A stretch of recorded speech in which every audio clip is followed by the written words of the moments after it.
રામચરણના fan છો અને પેદ્દી movie વિશે બધું જાણવા માગો છો તો આ ઓડિયોને લાસ્ટ સુધી સાંભળજો. સૌથી પહેલાં રામચરણ વિશે જ વાત કરી લઈએ તો રામચરણના RRR મૂવી પછી, રાજામૌલી સાથે RRR મૂવી પછી રામચરણને ઘણા લોકો ઓળખવા માંડ્યા છે. તેલુગુ ઓડિયન્સની સાથે હિન્દી ઓડિયન્સ પણ રામચરણને હવે ઓળખે છે. RRR પછી રામચરણે 2 મૂવી કર્યા હતા, આચાર્ય અને ગેમ ચેન્જર. પણ આચાર્યમાં મોસ્ટલી એનો રોલ ઓછો હતો અને એના ફાધર ચિરંજીવીનું જ મેઇન કામ એમાં હતું. તો અને મૂવી પણ એટલું ચાલ્યું ન હતું. અને સેકન્ડ મૂવી એણે કર્યું હતું ગેમ ચેન્જર. ગેમ ચેન્જર પણ બોક્સ ઓફિસ પર એટલું હિટ રહ્યું નહોતું. રામચરણની એક્ટિંગના વખાણ થયા હતા પણ સ્ટોરીમાં એટલો દમ હતો નહીં, એને કારણે એ મૂવી પણ એટલું ચાલ્યું ન હતું. તો આ 2 મૂવી પછી હવે રામચરણ પેદ્દી મૂવીમાં જોવા મળશે અને એના ફેન્સને પેદ્દી મૂવીથી ઘણી આશા છે. પેદ્દી મૂવીની વાત કરીએ તો એ કોઈ ટિપિકલ સ્પોર્ટ્સ ડ્રામા નથી. હવે ટ્રેલર ઉપરથી એ ક્લિયર થઈ રહ્યું છે. એ એક કેરેક્ટર બિલ્ટ મૂવી છે.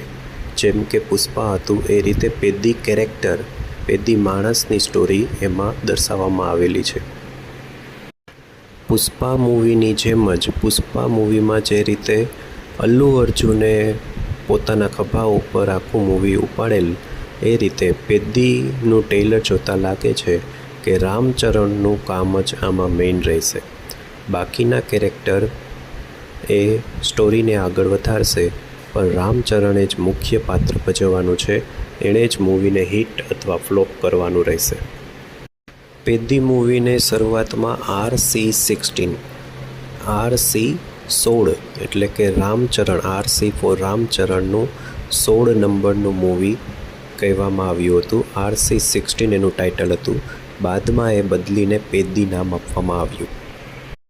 મ્યુઝિક અને સોંગ વિશે વાત કરીએ તો પેદ્દી મૂવીનું મ્યુઝિક AR રહેમાને આપેલું છે.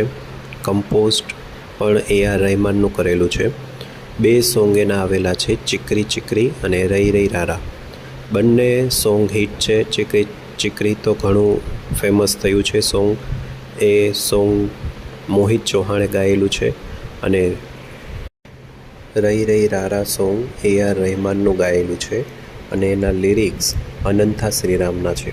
તો બંને સોંગ સાંભળવામાં ગમે એવા છે અને એ મૂવીમાં હેલ્પફુલ થશે. મૂવીના કાસ્ટની વાત કરીએ તો કાસ્ટમાં બંને સાઈડ નોર્થ અને સાઉથના એક્ટર્સને લેવામાં આવ્યા છે.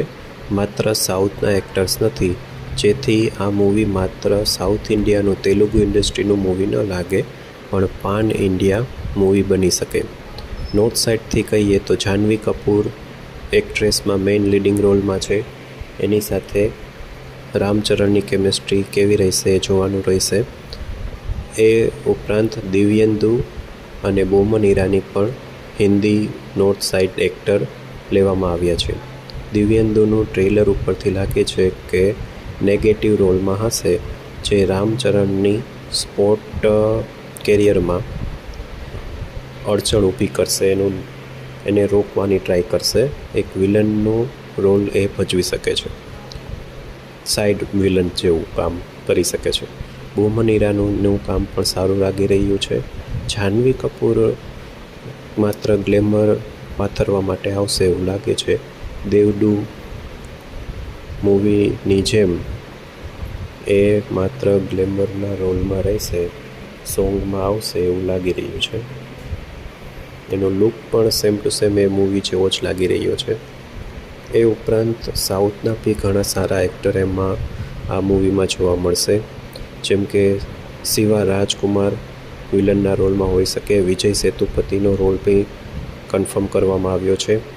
જગપતિ બાબુ એ પણ આ મૂવીમાં જોવા મળશે અને એ બી વિલનના રોલમાં હોઈ શકે છે. મૂવીની રિલીઝ ડેટની વાત કરીએ તો પહેલાં મૂવી 30 એપ્રિલના આવવાનું હતું, પણ ધુરંધરના વાવાઝોડાને કારણે એ મૂવી પોસ્ટપોન થયું અને પેદી મૂવી હવે રિલીઝ થવાનું છે 4 જૂનના. કદાચ આ સારું ડિસિઝન જ છે, કારણ કે ધુરંધર 1 અને 2 બંને મૂવીની કમાણી જોતાં એવું લાગે છે કે પેદી મૂવીએ આ ડિસિઝન બરોબર લીધું છે. જોકે મેકર્સ દ્વારા પોસ્ટપોનનું કારણ તો એ જ જણાવવામાં આવ્યું હતું કે પોસ્ટ પ્રોડક્શન અને VFXને વધુ સારું કરવા માટે ટાઈમની જરૂર છે, એટલે પોસ્ટપોન કરવામાં આવે છે. પણ જે બી કારણ હોય, હવે મૂવી 4 જૂનના રિલીઝ થવાનું છે. પેદી મૂવીના ડાયરેક્ટરની વાત કરીએ તો બુચ્ચી બાબુ સના એના ડાયરેક્ટર છે. એટલા ફેમસ ડાયરેક્ટર નથી. એમનું માત્ર એક મૂવી 2021માં ઉપેન્ના આવેલું, જે 22 કરોડના બજેટમાં બનેલું હતું અને 100 કરોડ ઉપર એણે બોક્સ ઓફિસ કલેક્શન કર્યું હતું. તો એક સુપરહિટ મૂવીને ડાયરેક્ટ કરેલું છે, પણ એ મૂવી લો બજેટ હતું. પણ પેદી મૂવી એ હાઈ બજેટ મૂવી રહેશે, એટલે હવે આ ડાયરેક્ટરનું કામ જોવાનું રહેશે કે એ હાઈ બજેટ મૂવીને કેવું ડાયરેક્ટ કરે છે. ટ્રેલર પરથી લાગે છે કે મૂવીમાં ઘણું બધું બતાવવામાં આવશે અને એની સ્ટોરી પણ ખૂબ જ સારી હશે. ડાયરેક્શન કેવું રહેશે એ હવે મૂવીમાં જોવા મળશે.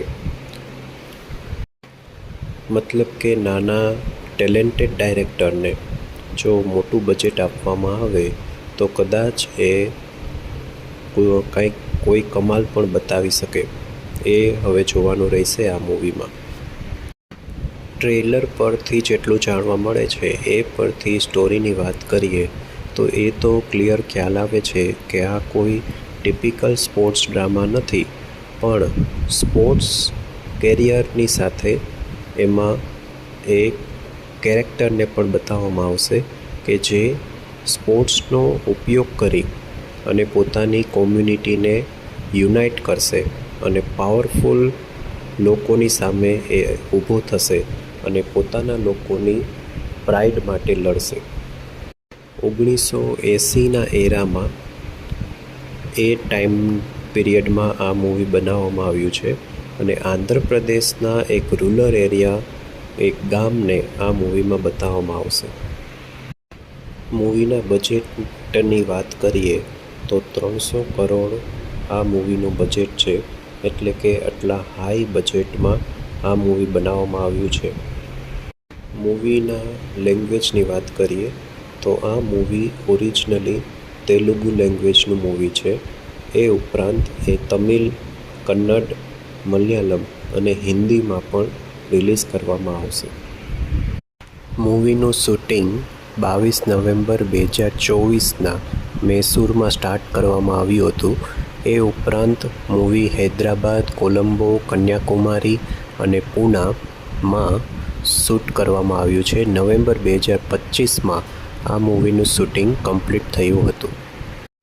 આર રત્નાવેલુ આ મૂવીના સિનેમેટોગ્રાફર છે અને મૂવીના ટ્રેલર પરથી ક્લિયરલી આઈડિયા આવે છે કે ખૂબ જ સરસ રીતે સિનેમેટોગ્રાફી કરવામાં આવી છે. તો આ એક ખૂબ જ સારું મૂવી રહેશે એવી આશા છે. આ મૂવી આપણે જરૂરથી જોવા જશું. તમે જો આ મૂવી વિશે વધુ કોઈ વસ્તુ જાણો છો તો એ કોમેન્ટમાં જણાવો. વિડીયો ગમ્યો હોય તો લાઈક કરો અને આવા જ વિડીયો માટે ચેનલને સબસ્ક્રાઈબ કરો. Thank you.